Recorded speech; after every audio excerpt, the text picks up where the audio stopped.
Hi, I'm Paul Johnston. Welcome to Bike File, the show that gives you the very latest info on the newest machines on the market. Each week we look at a different category of bike, and this show is dedicated to those machines which some would say are not very practical. Perhaps they're more suited to posing than everyday use. We're talking about motorcycle exotica. Indeed we are, and we are going to be testing these bikes as ever for style, value, practicality and performance. The one with the most points at the end is going to be the winner. But before we take the first of our test rides, let's have a quick rundown on the machines for this week. First on test today, it is the beautiful MV Augusta F4, now with 1000cc power. And next we have the all-new Aprilia RSV factory version. Of course, no exotica test would be complete without a Ducati, so here's a 999. And the only Japanese bike in our pack today is Honda's SP2. Finally, it's straight back to Italy for Benelli's Tornado RS. Well, that's a pretty impressive, exclusive and rather expensive lineup this week, was it? Absolute bank breakers. And we're going to start with this one, the most expensive, at 14,000 quid, this, isn't it? I mean, that is an awful lot of money. What else could you get for £14,000? 14 grand would get you two nearly new Fireblades. What about a used GSX R1000, a second-hand R6 track bike and a supermoto? You could do that as well, couldn't you? Or you could buy this. 14 grand, right, listen, you be very careful.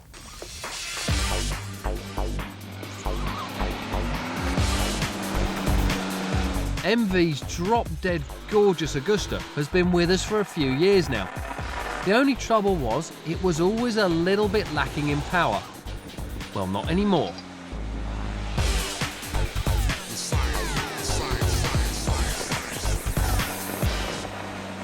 Massimo Tamburini has an awful lot to answer for when it comes to creating motorcycles so beautiful that they will stop grown men in their tracks at 50 paces. Not only did he pen Ducati's timeless 916, he's also responsible for this, MV's drop-dead Augusta. Previously only available to us with 750cc's, now it comes as a full-fat 1000. Stunning does not even come close to what Tamburini and MV have made here. This is the kind of bike you can look at for hours, and it seems no matter how many times you look, there's always another neat touch to be found just around the corner. There's those sophisticated white face clocks that gently sweep the tacho on startup. There's that single-sided swing arm that caresses its way to that gorgeous back wheel. And then there's the 4-gun tail end. The very fact that it works at all is a pleasant surprise. But to then find out that it really works very well is an excellent shock. Now somehow, despite the narrow frame rails here, there is an inline 4-cylinder motor shoehorned in there. And it spins up with a beautiful howl.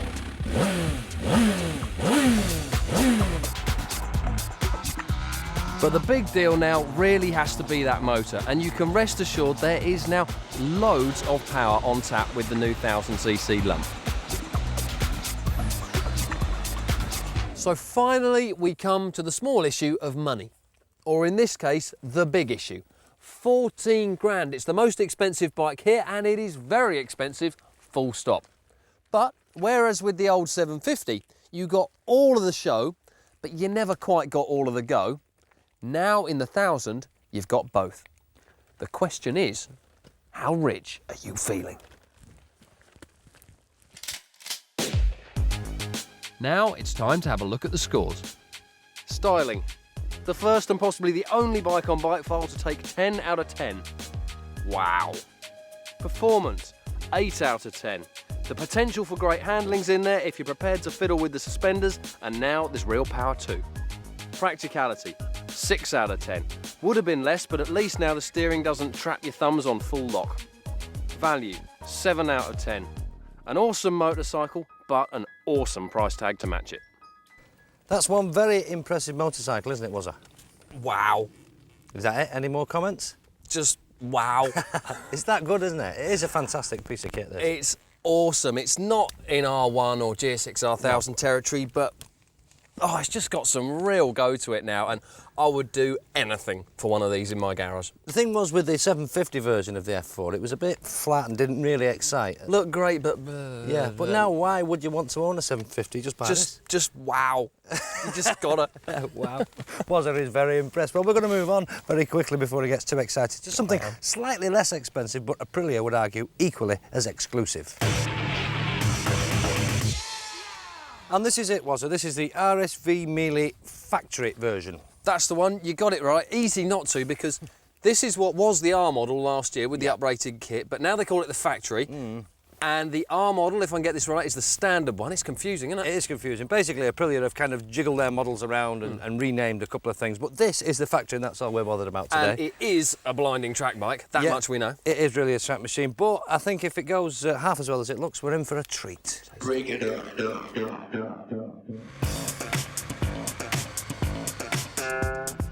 The RSV was Aprilia's first foray into the big bike market after years of making 125 and 250cc strokers. Now for 2004, they've come up with the RSV 1000R factory.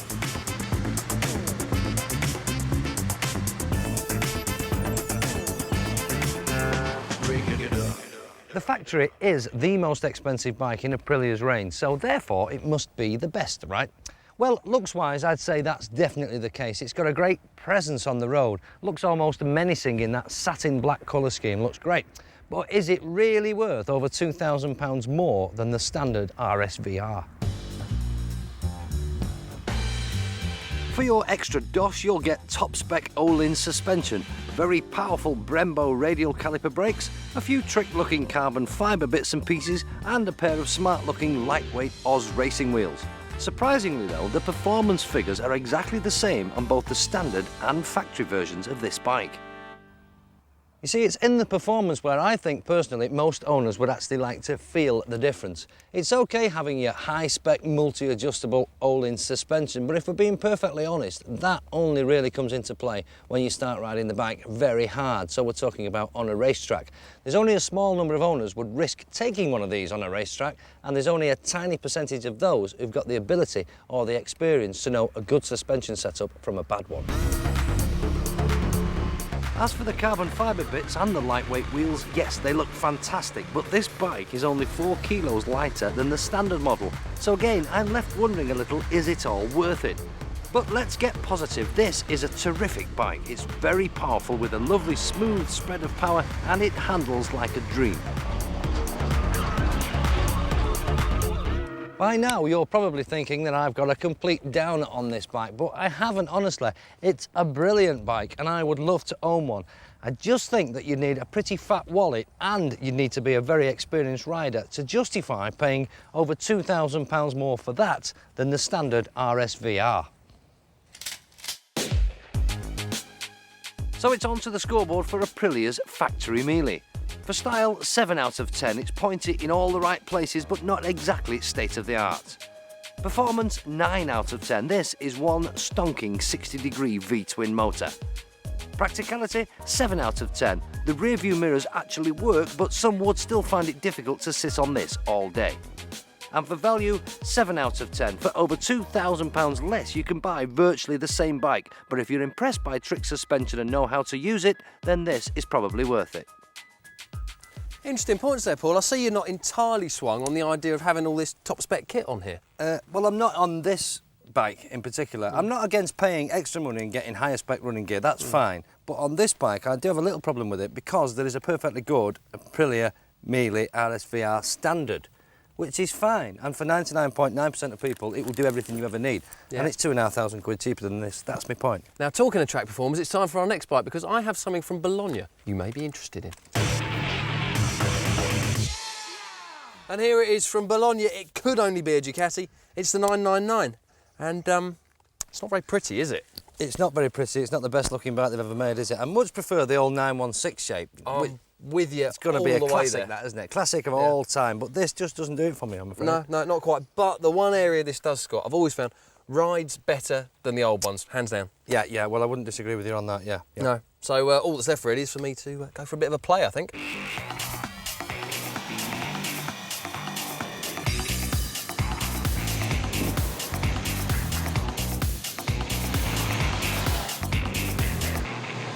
If the MV is the Snow White of this bunch, then I'm afraid Ducati's 999 is the ugly sister.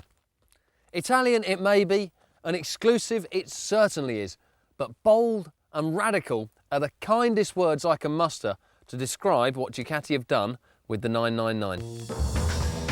So it may not have the outright looks of an Italian classic, but start poking around the bike and you'll soon find it brimming with finicky Italian attributes, like the screen that obscures all of your view of the clocks, a fairing that snags your boot when you go for the side stand, or the motor that clatters like a broken cement mixer at tickover. But fear not, because all these moans and grumbles can be cast aside the minute you start riding the 999, because it is brilliant. That motor, which sounds like it's on the verge of rattling itself out of the frame on tickover, suddenly assumes a brand new character the minute you give it a little gas and the needle lifts off the bottom of the tacho, and that 998cc V-twin roars into a brand new lease of life. Check it out. As with all twins, it never feels hugely fast. But one glance at the speedo will assure you this is one very quick motorbike. And if handling's your bag, then you're in just the right place. The balance of the bike is superb. And it's also a lot easier to ride fast than its predecessors, now turning into corners far more easily, where the older bikes always needed a good shove to get there. It's a lot of cash to flash for the 999, and you'll have to love it beyond its looks. But if you want a track stunner that is both better and more bearable on the road than any sports Duke yet, then the 999 could be just the ticket. Now it's time to have a look at the scores. Styling, 7 out of 10. Distinctive, yes. Oil painting, no. Performance, 8 out of 10. Excellent on the road, excellent on the track as well. Practicality, 6 out of 10. It's more comfortable than any Duke yet, it's perfectly good when you're on the move, but it's still a bit of an ache in town and it'll need looking after. Value, 8 out of 10. You get the Ducati badge, all the performance, but you better have just about 11 grand spare. So you must now be aching from head to foot, because this is a Ducati, Italian Ducati, not very comfy these things. Funnily enough, I'm not. I feel sprightly, I feel full of beans. It's left me fine because this is more comfortable than any sports Duke before. You've got a better seat, less weight on your wrists up front, lighter throttle, and it's not happy at low speed, but it's bearable. Yeah, you can stand it, can't you now? Much more easily. Yeah. And once you get going, it's beautiful. Just not quite got the panache or va-va-voom to ace out that wonderful MV1000. No, I would agree with you there, which is why the MV Augusta 1000cc bike is still in the lead with 31 points this week. But it's a close run thing. They're all great machines, and still to come in part 2, we'll be riding Benelli's Tornado and Honda's very smart looking SP2. We'll see you then.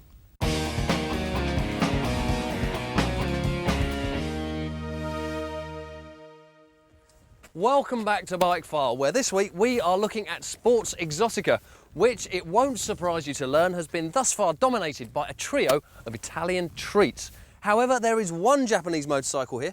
It's the SP2, isn't it, Paul? It is the SP2. World Superbike, really, for the road. Yeah, I mean, a World Superbike winner. World Superbike winner indeed, yeah. But, you know, some race reps, I don't know, they just don't look right. This, I think, looks... I mean, I even like the old SP1, you know. I just love it. It's I'm with you. I've got a big soft spot for this, and I notice you've even got the correct helmet. Very well spotted.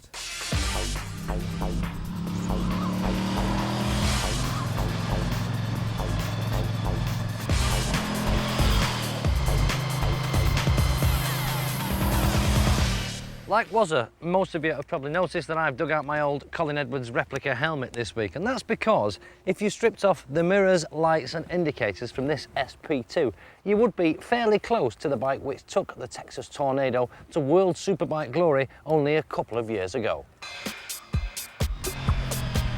Pulling away from idle, the SP2 feels quite calm and placid, but as the revs start to build, so does the power, and it's oh so smooth. Once you approach 7,000 RPM, it really starts to come unsung, but not in a nasty or brutal kind of way. It's easy to control, but it does mean that this bike is deceptively quick. And I think that's true of most big twins. Because the engines aren't screaming their head off like a 4-cylinder bike, you sometimes don't actually feel like you're going very fast. But believe me, on the SP2, you really do need to keep one eye on the speedo, or you'll be into 3-figure speeds before you know it. I think it's a good looking bike, the SP2, very distinctive with its side mounted radiators there and that big air intake up there between the front headlamps. And for my money, still one of the best looking race reps around today. Don't expect too much comfort on this bike. After all, it's more at home on the racetrack than anywhere else. And to that end, the handling is as sharp as a tack. And the dinner plate-sized front brake discs will send you flying over the handlebars if you grab a bit too much. They're truly awesome. At £9,400, it's true that you could actually buy a much cheaper sports bike, but could you actually buy one that looks as good as this? That might be slightly more difficult. The deciding factor really, I think, is whether or not you like V-twins, because they do develop the power slightly different to a 4-cylinder machine. But I'd bet money that even the most ardent 4-cylinder fan would find it very difficult not to be excited by a ride on one of these. So it's over to the scoreboard for Honda's SP2. For style, 9 out of 10. For my money, it's still the best looking race rep on the road today. Performance, 7 out of 10. Perfect for the road, but would get left behind on a track by some of today's other contenders. Practicality, 7 out of 10. There is a limited tank range, so no good for long distances, and you do have an awful lot of weight on your wrists. And for value, 7 out of 10. Cheap in this company, but expensive when compared to Fireblades R1s and the like.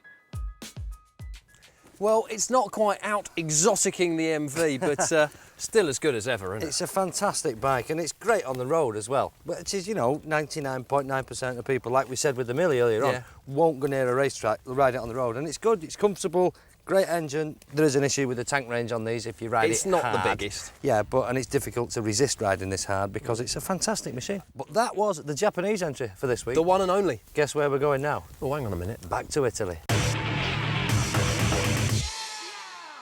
And there aren't too many Italian names left. We've done Aprilia, MV and Ducati, of course. Which must leave, amongst others, how's about Benelli? Yeah, there's a name. Not the most well known around, but back they did a stint in World Superbikes. They then gave us the Tornado. This is the most tricked up Tornado they make, and I think rather pretty. Yeah, well, I don't, and you know that I don't, because when this arrived I said, oh, I don't like it. It's horrible. I didn't think it was a very pretty bike, but it is growing on me the more I look at it, I have to say. Now, do you think, though, it could grow on you enough to make you go down to the bank, take out £13,500 to take down to the Benelli dealer, slap on the table and ride one of these home? That's the big question, isn't it? You know, and perhaps you can answer that for me when you come back.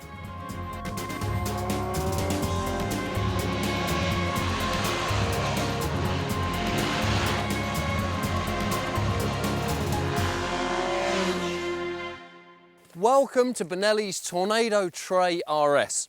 Now that name may be more of a mouthful than a plate of Mama's finest meatballs, but believe me, the effort is well worth it because this is a very fine motorbike. Its biggest trump card has to be the handling, which seems to surprise just about anyone who ever slings a leg over one of these. Given that this is Benelli's first foray into the world of modern sports bikes, it is incredible how right they have got the chassis from the word go. It's taut, it's precise, it's flickable, and it packs an excellent front end that pumps out stacks of confidence when you're looking to lower your lap times at the track. That triple motor in there is a blinder as well, managing a bit more sophistication and power than Triumph's triples. Although if I were being picky, I would like a little more go to play with, even if there is still plenty in there to enjoy. Break it up. It pulls very cleanly with excellent throttle manners and plenty of linear drive, all backed up by a howling exhaust note that is as addictive as it is spine-tingling. True, the mirrors are largely useless, the clutch is heavy, and the gearbox is seemingly allergic to neutral, but then you can't have everything. Not even for 13.5 grand, it would seem. Now, this is a very expensive motorcycle, but as far as show-off bits of kit that really work go, it does the job. Styling, 8 out of 10. Very distinctive, stands out from the crowd, but close-up detail touches do let it down a bit. Performance, 7 out of 10. There's a lot of go in there, especially for a triple. The handling's good as well. Practicality, 6 out of 10. This isn't really a comfortable motorcycle, and also it's going to take a bit more looking after than your average Japanese 4. Value, 7 out of 10. You're buying something no one else is likely to have, but £13,500 is a lot of cash, whichever way you look at it. I'm not sure you've convinced me yet that this is exotic enough to merit £13,500. I think you're right. I mean, it is a lot of fun to ride, it's fast, it's got great handling to it, and I do like the styling. But when you can get an MV for just 500 quid more. Exactly, yeah. Or an SP2 for some 4 grand odd less. Even more, exactly, yes. Yeah. You've got to really want one of these to put the cash down. That's it. I think you've hit the nail on the head there. Well, that's all 5 bikes ridden this week. Let's have a recap now on the old scoreboard. MV's Augusta F4 was first out of the blocks and it racked up 31 points. Then it was Aprilia's Factory Melee, which came in with 30 points. Ducati's 999 romped home with 29. And then we had the Honda SP2, which came in at 30 points. Finally, Benelli's Tornado RS took home 28 points. Which means this week's winner of our exotic machines is the beautiful, stunning-looking MV Augusta. Well, it's a tough group when something as beautiful as this Tornado has to come last, albeit a close last. Yeah, it's all relative, isn't it? Just in this company, it's a bit expensive and perhaps not quite exotic enough.